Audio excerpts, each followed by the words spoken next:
My name is Andrew Quintman, and I'm an assistant professor of religious studies in the Department of Religious Studies at Yale University, and I work on the Buddhist traditions of Tibet and the Himalayas. We're here today in the Beinecke Rare Book and Manuscript Library. It is a place that has a very wonderful collection of Tibetan and Himalayan woodblock prints and manuscript texts, but they also have a really wonderful collection of portable Tibetan religious scroll paintings called thangkas. So we'll be looking at some of those paintings here today. Thangka is a Tibetan portable religious painting. It's a scroll painting, so it could be rolled up and easily transported.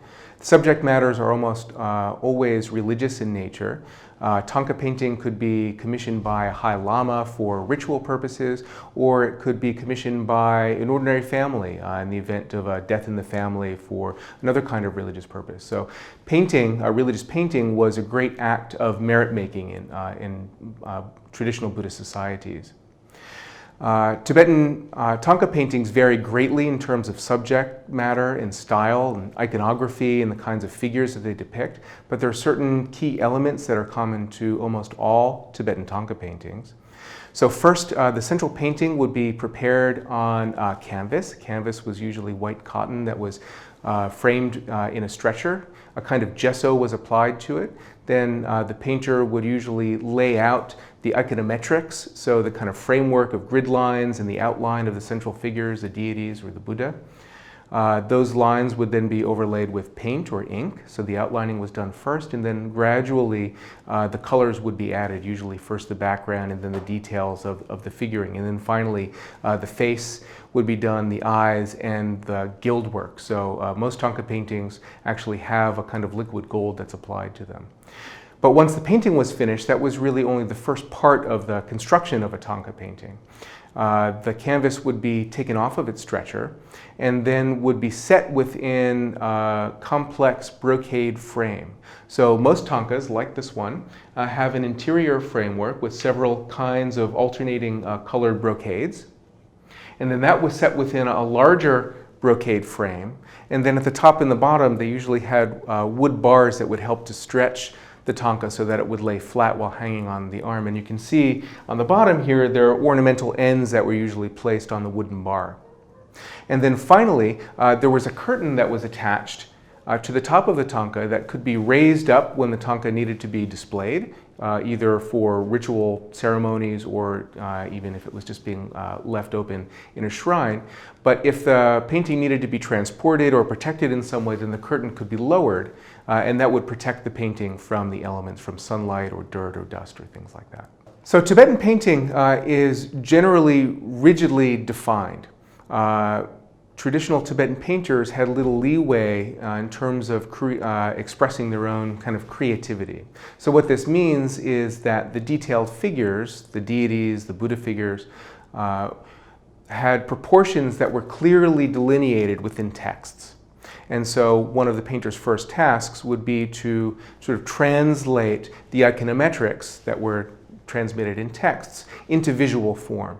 And so every figure, including the figure of a Buddha that you see here, would have its proportions sort of rigidly laid out. And so a Tibetan painter would lay out a series of grid lines that would determine the proportion of the face to the body and the body torso to the overall figure. It would guide the painter in where to place the eyes or other important iconographic features of a Buddha, such as the cranial bump called the ujnisha on his head.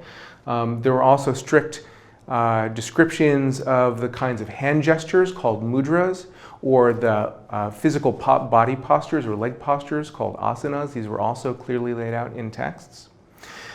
So once the iconometrics for the central figure was laid out and the secondary figures were laid out, then the painter had some flexibility in terms of how he laid out the background. And that could, in some instances, include kind of narrative stories like we see in this painting here, or it could include kind of environmental features, things like mountains or streams or sky and things like that. And that was really the realm in which the artist had great license to express his own creativity.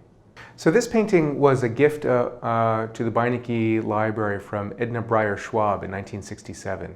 And it was probably part of a set. We have at least one other painting that was part of this set. And the central figure is the historical Buddha, Shakyamuni Buddha.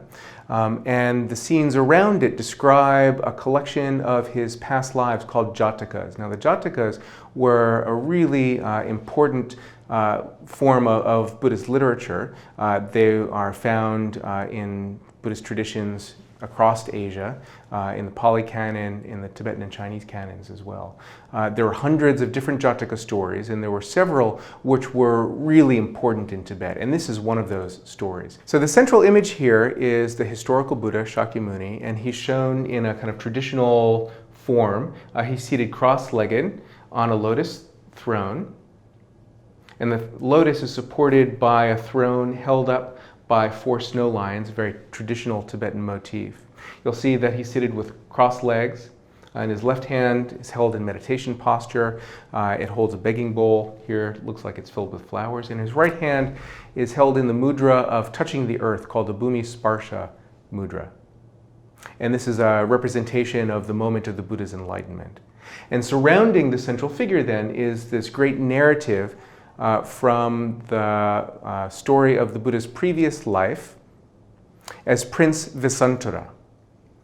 So the Jataka stories were a very important form of Buddhist literature that described the Buddha's past lives. They were often written in the form of morality tales, which describe a particular kind of virtue that the Buddha had to practice in a past life in order to eventually become the Buddha himself. And the Buddha, the Vesantara story then, was one of the most important of these Jataka stories in Tibet, where it was not only recorded in texts, but it was also performed in stage plays and was widely beloved across Tibet.